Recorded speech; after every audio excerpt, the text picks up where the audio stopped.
I will talk about nonlinear spectroscopy and how you can extract signatures of entanglement from a quantum system, through measuring, these. It nicely combines, the schemes of funding sources, quantum materials and entangled states of matter. And let me explain you trying to study. So let's assume we have a quantum many-body system governed by some Hamiltonian, and the ground state of this system is now a entangled state. In this entangled state of matter, I would like to understand, through eventually nonlinear spectroscopy. Now, the thing that I find interesting has long-range or macroscopic entanglement, and following up on the morning, probably it's important to say what I mean by that. When I say macroscopic entanglement, I do not mean that my system has actually volume law entanglement, that it has a subleading correction to a boundary. And this subleading correction is the indicator of long-range entanglement. It reflects the topology of the system, and the ground state has more interesting features like an emergent gauge structure and fractionalization of its elementary degrees of freedom. And the most prominent example of that, of course, is a quantum spin liquid, which is positively defined by exactly such an entanglement structure. Now, when we look at finite temperature physics of such a quantum spin liquid, the subtleties become apparent. So some people have discussed in this workshop already p-type spin liquids, which on this phase diagram here on the right hand corner, and then there's a temperature diagram. What you see is that there is two consecutive interesting temperatures. There is a temperature which is also the order of the p-type coupling. That's where fractionalization sets in the p-type. And only at a temperature which is 100 times lower, is the gauge field starting to order, and you actually get the topological contribution in the entanglement entropy. So the ground state is super interesting here, but for all practical purposes, we're actually sitting at temperatures above this ordering of the gauge field. Then the interesting thing is, as you detune away from the p-type, well, and we understand the p-type physics 100%, because you get the quantum Monte Carlo simulations for that model. So these temperature scales we know very well. Now, if you go away from this analytical limit and you turn on additional perturbation that will always be there, you get a phase diagram like this, which Alan has shown in some variation, his talk. So the gauge ordering will eventually disappear, and you will get some regular conventional magnetic state. But even above that magnetic order, you might still see indications of fractionalization. That's what we call approximate spin liquid. And for instance, materials like ruthenium trichloride, believed to be in that regime. So in our hunt for interesting entanglement structures, we will actually look for a precursor, fractionalization of the degrees of freedom, which will be visible at experimentally accessible temperatures, while the ultimate thing, seeing the emerging gauge structure is at prohibitively low temperatures. So how do we do this? Well, the idea is to shine light, on the material, governed by the Hamiltonian, and measure response. And the way that we do this is that we assume that what we do to the system and we shine light on it is a small perturbation, and you can calculate a magnetization, and you can do this, for instance, in linear response theory. And magnetization, you get first order susceptibility, and this first order susceptibility, of course, is proportional to a two-point correlation function. And everything else, we neglect, and linear response, of course, has been studied extensively, and people have been looking for signatures of such fractionalization in statics, static structure practice, speak. So here's a nice work from Nick Shannon. He looks at quantum spin ice, and then calculating the structure factor, you see these pinch points. And these pinch points are actually the signature of emergent magnetostatics and the fact that you get magnetic monopoles. if you calculate a dynamic destruction factor by looking at two-point correlation points at different points in time, you can nicely map out, the magnum spectrum.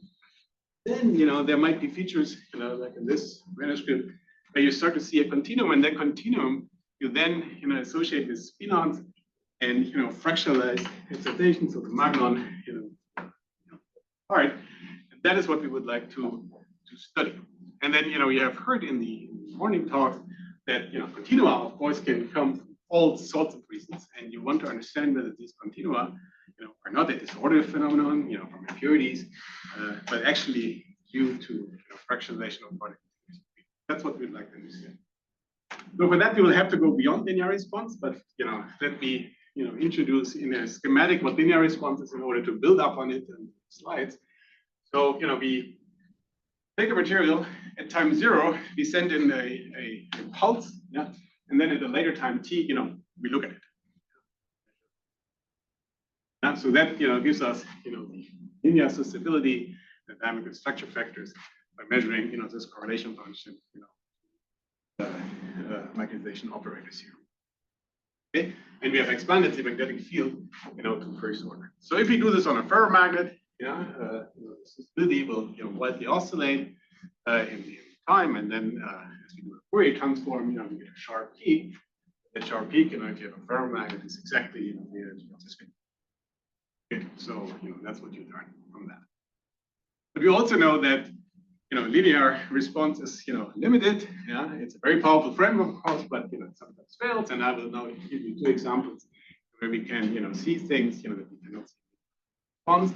One is hidden excitations, quadrupolar excitations in one system. I will start talking about continua and see that these continua are actually made of the way that we will do this is that we go to nonlinear response and measure higher order correlation function, and then ask what can I extract from this higher order correlation function that will feel this physics to mean an unambiguous way. So I have done this in collaboration with my postdoc, who has done all the calculations. You do a lot of numerical calculations using subtilization and working theory. You see what that is. I was moved into this field by my former postdoc, now faculty in Dublin, Kieran Hickey, who started the initial push into nonlinear spectroscopy, and I have a grad student, Sagar Shabdani, who is actually implementing many of these things. A Julia package called Sunny, developed by Christian Batista and others, which now gets all these 2D covariance spectroscopy signatures built in. Okay, so let's do nonlinear spectroscopy. So now I will hit my sample multiple times, with multiple pulses. Hit it at time 0, later time tau, and then at a time t plus tau, I measure. So my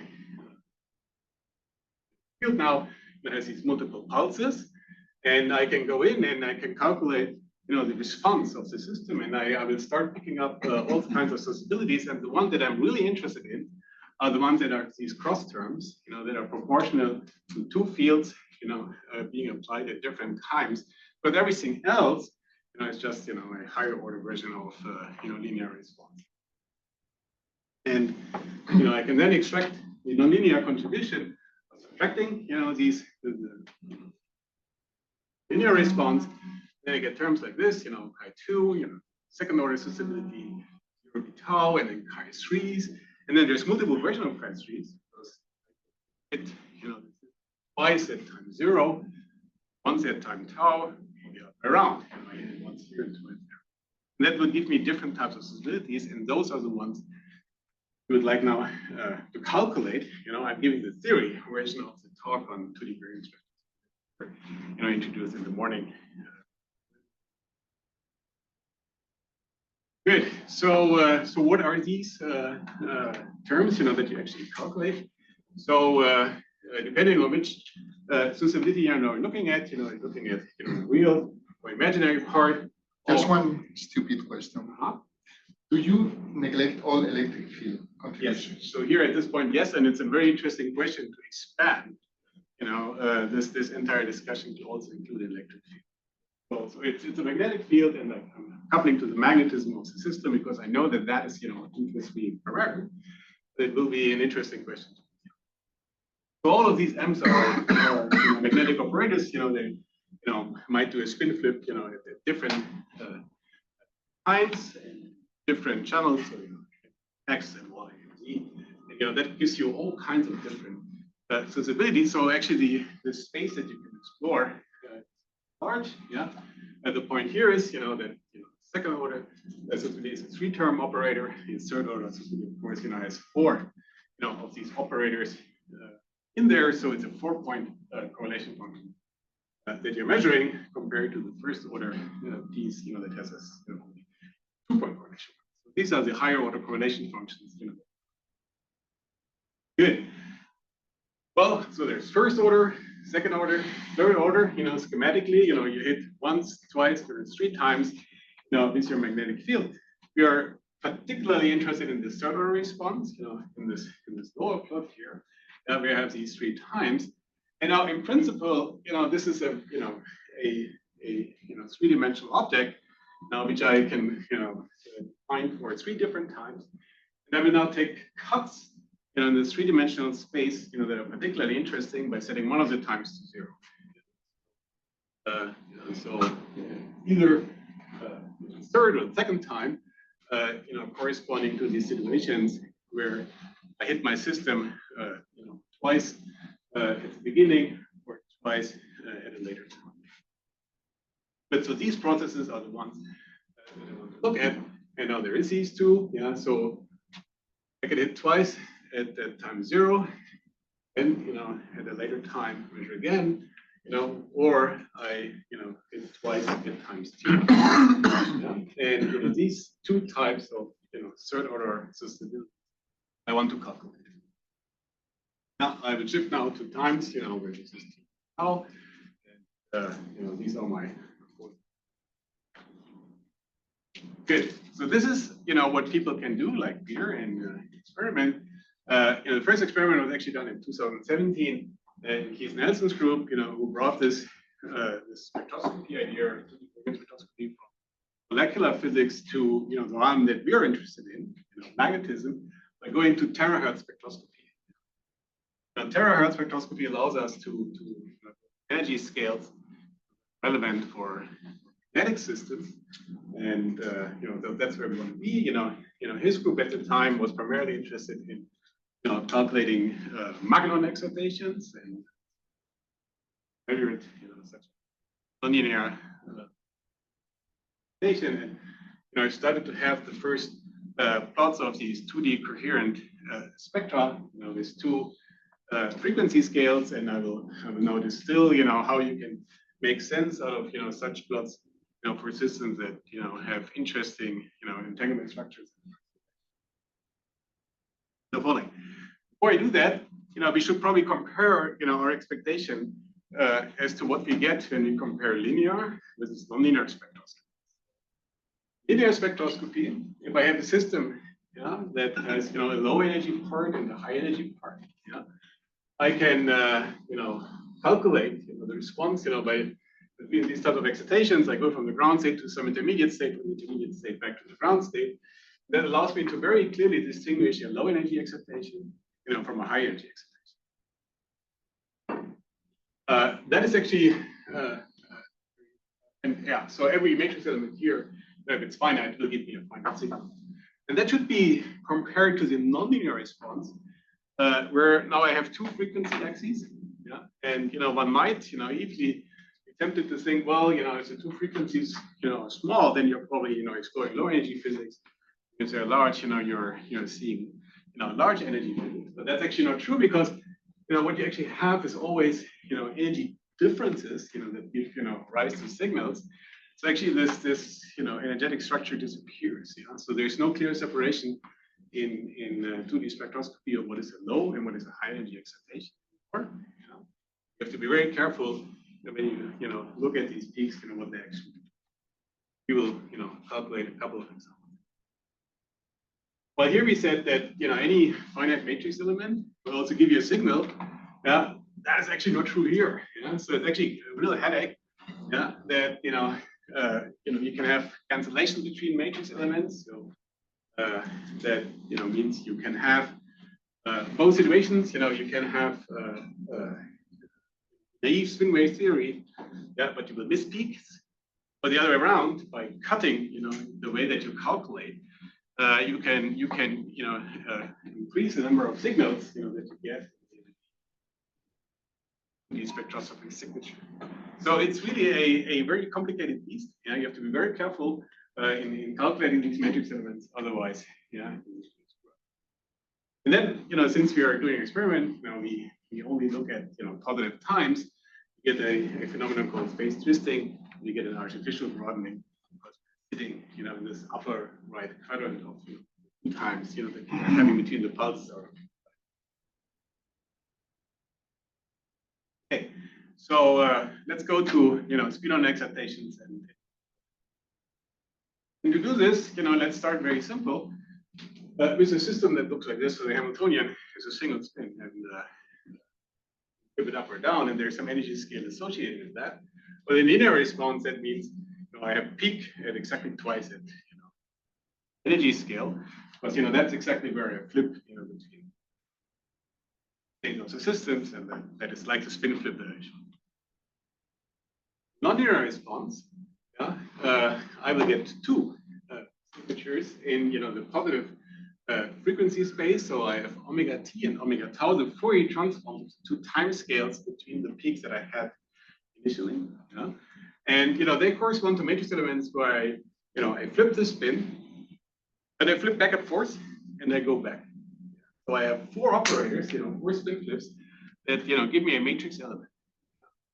So now I have to look at the intermediate energy scales, and I will find that I can excite the system, both times in omega, and so I get these peaks here at plus 2 omega, plus 2 omega, plus 2 omega, minus 2 omega, because I can do this on the cat state, I can do this on the bra state. So there's various combinations of ways of doing this. Actually, there's four signals. So the negative side, minus omega t, that would be two more. Yeah, so we call this lower signal the rephasing signal. Upper one is the non-rephasing. You peak here. So now let's build on that and make our system more complicated by having an entire frequency range where I can have an excitation. So my linear response would pick up this continuum of nonlinear response. Now it starts to show very sharp signatures on these diagonal lines. So basically the unfolding of all these excitations. Peter mentioned that. If I look at the projection onto one of these. Remind me the definition of where the field. There are two fields and one magnetization. There are three times, right? I forgot what kind. There's three times. So there's time zero. There's where you apply a field. There's time tau where you apply a field, and then there is time t where you measure. Totally, you're applying 3 pulses. So you're either doing 2 pulses at 0 and 1 at tau, and then you measure it. So that's why you get 4 operators. And so what this calls, this 3-2 tells you, when are you applying 2 of these. So it's a 4 operator So here I made the upper line disappear. So in the thermodynamic limit and going only to these positive time scales, this signal actually vanishes, and you only left this. Now you see actually the structure. What we're after is here there's a continuum. Now becomes a very sharp. That is because this continuum of states is made up of many individual excitations that all have a different energy scale. So there are sharp excitations that now is a sharp signal. That's the idea. Okay, so let's bring that to the transverse releasing model. So now I go to this model. So it's in 1 dimensions. I'm ferromagnetic couplings, a transverse field, and that has exactly such a linear response of the continuum, and it will have a nonlinear response. It looks like this. So what's happening here? Well, as you know, so you have ferromagnet can do flip, that gives you two spinons now. But these two spinons are actually free, so they're deconfined. Yeah? So they can, move arbitrarily. And having a finite, x direction, will actually have a finite density, of these excitations, which gives rise to these two signatures here on the zero. That's the response of the transverse easing model, a very conceptual level. And then we can go and calculate that. This is something that you can do in exactization very easily.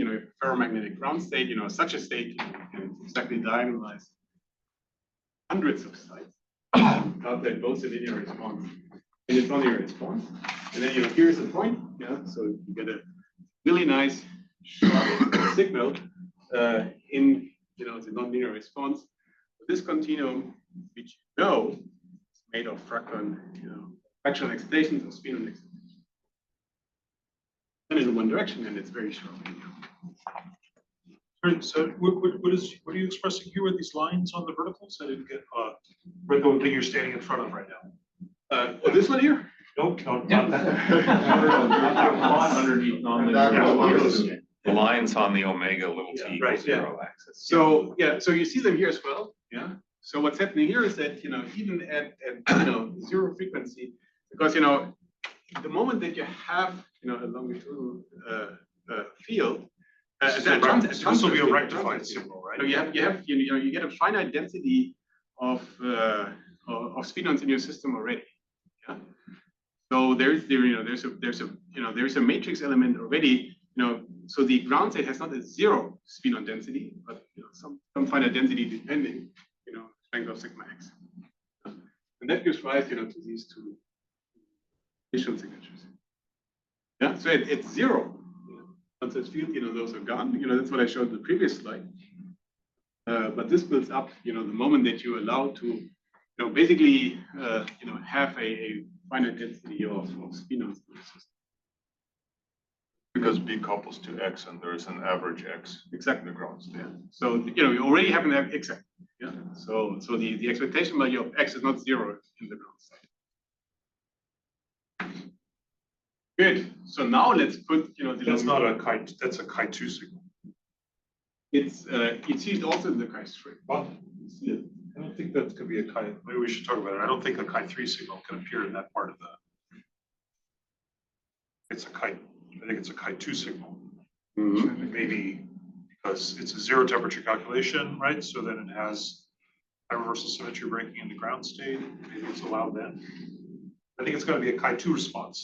There's this frequency vector scheme that I spoke of. Yeah. So I think in order to get there, you can't get to those points in the 2D map without Well, powers of the field. we do is 3 powers of field. Well, yeah, probably we discussed. So now we put an additional longitudinal field. So what that now does is that it actually penalizes the existence of these free particles, these spinons, that puts a confining potential. Now they start to have a pullback force that like have to be close to one another. So the linear response will now see all these different energy spacings being 2, 3, 4, 5, 6, 7 steps apart in linear response. How do things look like in the nonlinear response? But that's actually interesting to see, what we're doing when we do these 4 spin operators. So we start from a ferromagnetic ground state. The first pulse, excites, spinons, so it flips one spin and, gives us, 2 domain walls, in the ferromagnet. And that's a confined spin. In principle, we can also get, an extended version that will cost us a higher energy. So it would be a signal at a higher energy. Then, when we apply, this operator a second time, we can break this up into, 2 domains, So now we have 1, 2, 3, 4 such kings. And that is something, this 4 king, way, the nonlinear response, because we will now go two steps, to this excited states, and then, 2 steps back, using the remaining 2 operators back to the ground state. So this physics, we will see in the nonlinear response, confined physics only in the linear response. So here it is. Yeah. So we said, you see, field is 0. Then my rephasing signal is, the sharp line. And now, as we crank up, that field, you see actually that there's a lot of structure in this rephasing signal evolving, and that is actually what I want to draw your attention to. Yeah. So if you look over here, yeah, you see, this pattern of, a modulation that is blown up here for you, where you have, really a rich signal. And now you ask yourself, is this a finite size effect? Is this a real signal? Well, it turns out to be a real signal, and if you're, studying, very carefully, all the different energy differences, you can actually make sense of this entire spectrum in the language of these 4 kings, and that's actually what Yoshida did. So let's, pick out, one of these, excitations. So what's happening here? For instance, in this, 2x2 matrix down here. Well, this is where you break a domain of length 3 into 2 domains, of length 1 in a 4th order process. So your matrix element, goes between the ground state and the ground state, so the ferromagnet, and there's 1, 2, 3, 4 operators, and now let's go through them one by one.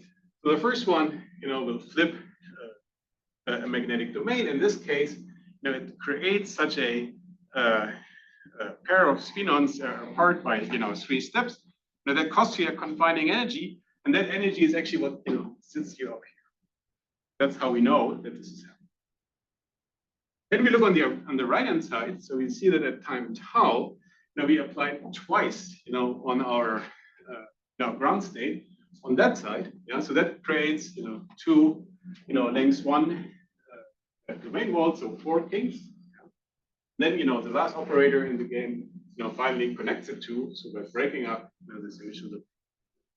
And every one of these processes has an energy scale associated to it, and we know exactly when it applies. So whether it's omega tau or omega t. So where in the 2-dimensional frequency space in energy that will put us, and that gives us such. So that way we can make complete sense out of a spectrum like this, and understand basically every wiggle. So coming back to it, we assign to every pair dots here now what the transitions are, and what is actually. But it's a tedious work. We actually realized to do this. So many people actually have been trying to understand this very simple system, the transverse Easing model and its nonlinear response. Onto Youngbeck. Although I have done this, starting after Peter. So it's a rich and complex spectrum. If you spend enough time, now you will understand this signature of photons in such a chain. But of course, we didn't start it out in order to look at a ferromagnet, but product state. But we wanted to do this for a spin liquid. Let me advertise some work that has been done by Youngbeck and Flatiron and Youngbeck later on, where they actually look at the Kitaev quantum spin liquid. So why can you look at that beast? Well, because it's exactly solvable. You have full control, of everything analytically. So you can calculate the response for that system, and its linear response, which is this continuum state. Then what Kieran did in addition is, that he started looking at the classical system, which also has, to just replace every quantum spin like classical spin, but the same type of interaction. It also has a dynamic structure factor in linear response that is, very featureless, but where the 2D coherent spectroscopy signal, has these sharp lines that indicate for you that you actually have fractionalized excitation, so Majorana fermions, so spinons without a spin quantum number, and that could be compared to, you have just some very large magnetic unit cell, and you excite, excitations of that, that will also give you a very broad, but the 2D coherent spectroscopy will look very different of such a state, so it would be a mess, and there's no sharp lines, that are the indicators of such fractionalization. So that's where we want to be. Now, what I introduced in the beginning is, we might not sit on the Kitaev model, but we get this additional field, and then we are back to the same trouble that we just had. The longitudinal field in the transistor Ising model. You have to do a very careful calculation to understand Trebst spectra. Start to vary as you introduce. Question, in the Ising model, before you introduce longitudinal field, if you introduce XX interactions, because then the kinks start interacting. Do you broaden it, or do you? That's also an interesting problem. Yeah. So probably should do that because that's actually accessible for us. Yeah. That's been done by Rahul and Kishore. Two-domain wall continua enters the six-domain wall continua. You start to allow decays, which is kind of That nice simple picture. Does that line get broadened, or okay? We come to the second half where I want to show you that this 2D spectroscopy, we can also see distinct excitations that are really not present in linear spectroscopy. Those are quadrupolar excitations. As we have heard, broad features sharp, and we can look at the interplay of excitations, and now we're talking about quadrupolar excitations. Good. So for that, I will go to a spin one system, which now has 3 degrees of freedom, spin up, 0 down, and I can again have a ferromagnetic ground state. If I do one spin flip, I get one magnon, but that one magnon is now putting myself into this sequence.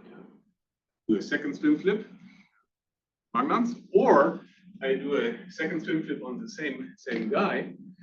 Then I get a spin down, and that's a spin 2 excitation. This is a dipolar excitation. The spin quantum number is changed by 1. Now here, the spin quantum number is changed by 2, and it's a quadrupolar excitation.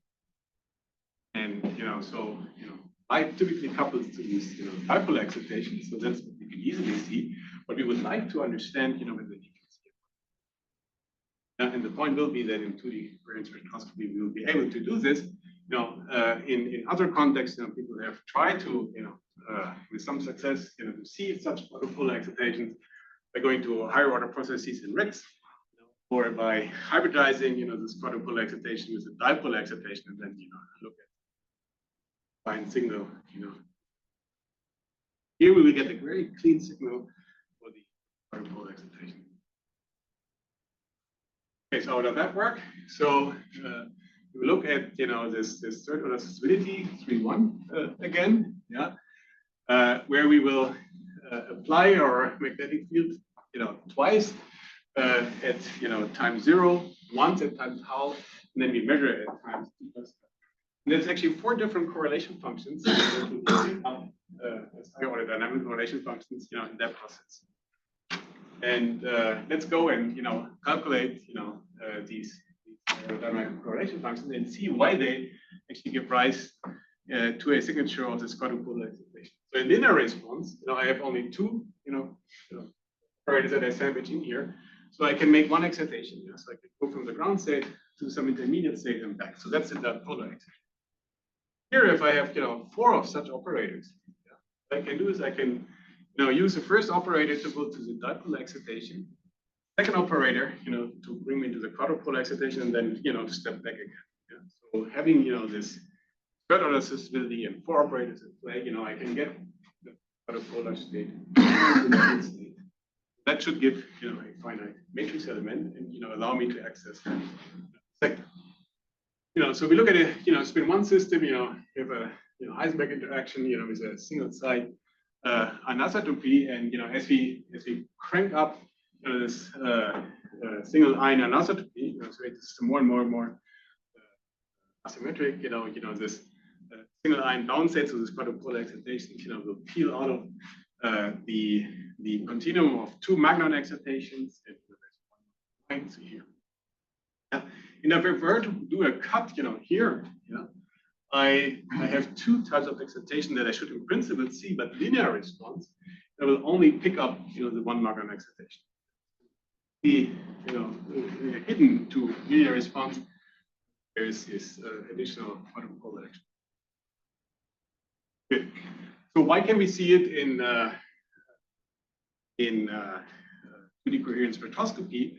Well, so we do this calculation, yeah. So this is what it looks like, So we have the quadrupolar excitation, the magnetic excitation, and then there's a 2 magnet continuum, and this is the 2D spectroscopy signal that we get. Yeah? So there's 1, 2, 3, 4, 5 interesting peaks, that we are. And we can compare that to a system that looks very similar. It's a spin 1/2 system, which we tune to have exactly the same energy scales for a magnon and 2 magnon excitation. Yeah? And look at its, and we see 2 signals. Aha. So, well, the spin 1/2 system obviously doesn't have a quadrupolar excitation. So, from this we can really infer, that these 2 peaks here, some probe, 2 peak, that are both present in the spin 1/2 and the spin 1 system. And then there's, 1, 2, 3 extra peaks. Those are the ones that actually reveal to us, that there's this quadrupolar excitation in the system. And now we can ask, why do you know that these are, quadrupolar why, exactly at these energies? And for that, we can go and, do the mask over, one of these excitations. So let's take this one, which, we observed in this, 3-1 stability, meaning, that we hit, our system twice, so we're getting 0, the ones at time tau. So what's happening is, at time 0, I hit twice, yeah. So the matrix element that I'm going to calculate, yeah. So I do 2 spin flips at time 0, yeah. The frequency, the energy of my system is now sitting in that of the excitation at time tau. I do another step, that brings me back to the dipolar excitation, the 1 magnon state, and I measure at the final step where I go back to the ground state. Matrix element that I'm calculating that is related to this force order correlation function is this. Go from the ground state to this sequence of operators, which bring me into the single ion bound state, the quadrupolar excitation, yeah, at this frequency. So that's omega tau here. Here, on here, then it brings me back to the 1 magnon state. That gives me the other frequency, which is now the one of the 1 magnon state. Yeah, so that's here. Yeah, and the signature actually. And then I go back to the ground state. That's sort of the tedious type of calculation that you have to do, and you can do this for the other types of correlation functions as well. And go through the sequence and then understand which one of these signals actually correspond to.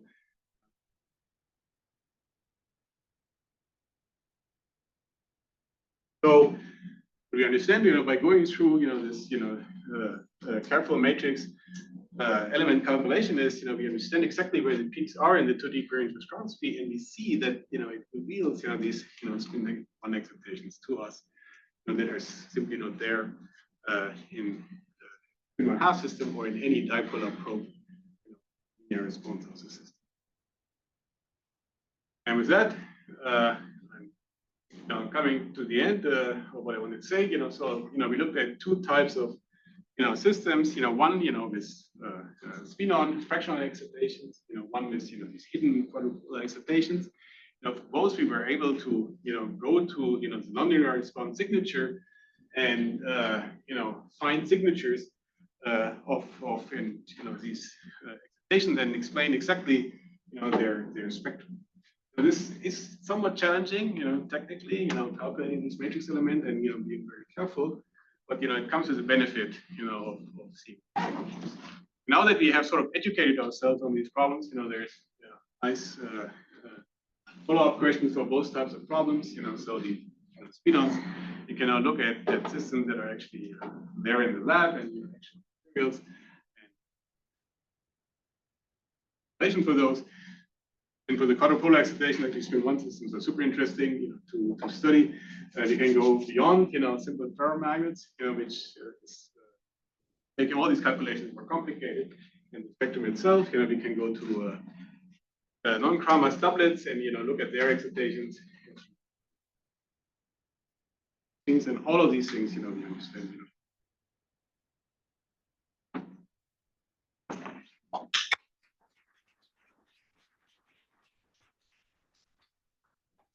We have time for This nice, super rich response of the transfer sizing, the nonlinear response of it. How do you calibrate it in a sense that you apply these fields 1, 2, 3, and then you do measurement in here. The measurement is kind of linear, but then it matters how long I apply these 1, 2, 3 Hamiltonians. Does that make sense? Okay, so the how long I apply this exactly the time sequence between the pulses. No. Yeah. Each So pulse is okay, so each pulse for me is a delta function. Yeah. So there's there's not much that I consider there. Yeah. So it's what's the integral? Yeah. Like going back to Mateos, for example, the talk. Is it like a 5 pulse, or it is H sigma x? I apply it for how long?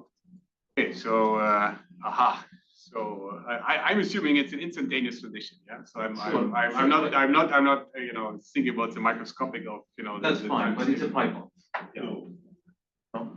Oh, it's infinitesimal. It's all perturbative. It's all perturbative. So it's not a 5 pulse. So it's not. It shares some commonalities with this language, but it's not. It's all kind of like LR, but in a perturbative language, right? So you're just really just up by the North Pole. So all these theory works are all perturbative. It's all perturbative, yes. Yes. So it's all assuming that the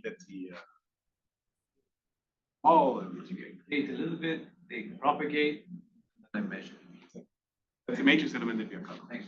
So in a way, like to calibrate this, you have to demonstrate that it's whatever b to the 4th power response or something. Just like, in linear response, you have to check it's linear. Yeah, so that's what I was saying. Now, on that epsilon, is it linear in that epsilon or? The epsilon, I think it would be the integral under the pulse. Perturbative thing, we should be a dimensionless number with respect to which we are perturbative. So I would say it's the integral under the pulse creates this perturbation.